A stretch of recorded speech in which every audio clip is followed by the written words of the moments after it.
এই সালাদটা আপনাদের কোনো কিছুর সাথে খেতে হবে না, যদিও এটা দেশি আমাদের এশিয়ান কুইজিনের সাথে যায়। তো এইটা আমি যদিও আজকে সকালবেলা হচ্ছে সবজি খিচুড়ির সাথে সার্ভ করছি, কিন্তু আমি আপনাদেরকে বলে দিচ্ছি যেভাবে আমি মানে সালাদটা করছি সেভাবে করলে একদমই আপনাদের কোনো কিছুর সাথে খেতে হবে না, এমনি এমনি এত মজা লাগে। এখানে দইটা আমি পানি সেকে হচ্ছে যে একদমই দেখতেছেন একদম দুধের স্বরের মতো হচ্ছে, একটুকু পানি নেই এখানে। সল্ট টু টেস্ট আর হচ্ছে সুগার ফর ব্যালেন্স। সুগারটা ব্যালেন্স বললাম যে আপনাদের ইচ্ছা মতো, এগুলোর কোনো পরিমাণ নেই। আমি দিয়ে দিলাম এখানে অলিভ অয়েল আর দিব হচ্ছে কালো গোলমরিচের গুঁড়া একটুখানি, 1 পিঞ্চ।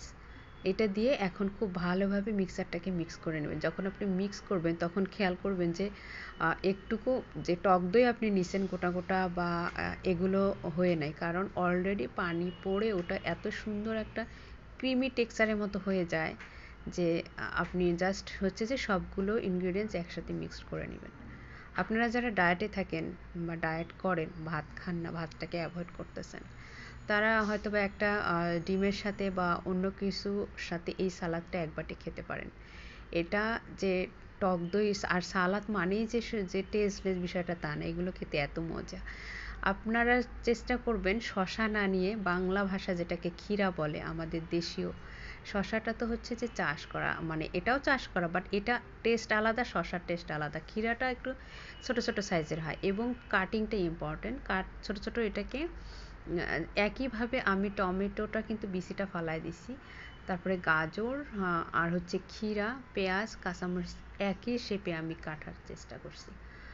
সবগুলো কাটার পরে জাস্ট হচ্ছে যে টেক্সচারটা আমি করে রাখছিলাম একসাথে মিক্স করে দিলাম। দেখতেছেন কত সুন্দর লাগতেছে দেখতে, এবং এটা শুধু দেখতে সুন্দর না, সার্ভ করার আগে যে লেবুটা আমি চিপে দিয়েছিলাম ওই দইয়ের মিক্সারের সাথে, সেটা উপরের খোসাটুকু একটু এভাবে আপনারা ছালটা দিবেন। এটা একটা মানে খাওয়ার সময় যে মজাটা পাবেন, যে একটা লেবুর মানে ফ্লেভার আসতেছে বা অন্য একটা সুন্দর খেতে মজা লাগতেছে, কিন্তু কোথায় কি খুঁজে পাবেন না, লেবুর ছালও খুঁজে পাবেন না, কোনো কিছু না। কিন্তু এটা জাস্ট সার্ভ করার আগে একটু দিয়ে দিবেন।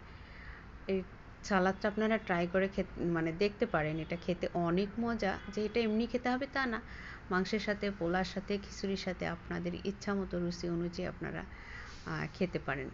আর হচ্ছে যে সবচেয়ে বড় কথা, খাবারের কোনো আমার কাছে মনে হয় যে কোনো বিধি নিষেধ নাই। হালাল খাবার যে যেভাবে ইচ্ছা সেভাবেই খেতে পারেন। এটা ম্যান টু ম্যান রুচি নির্ভর করে আপনাদের যেভাবে। তো আমার যেটা ভালো লাগে বেসিক্যালি, এবং আমার যেটা করতে ভালো লাগে, এটা সত্যি সত্যি যেটা সবাই প্রশংসা করে, আমার নিজেরও ভালো লাগবে, সেটাই শেয়ার করি।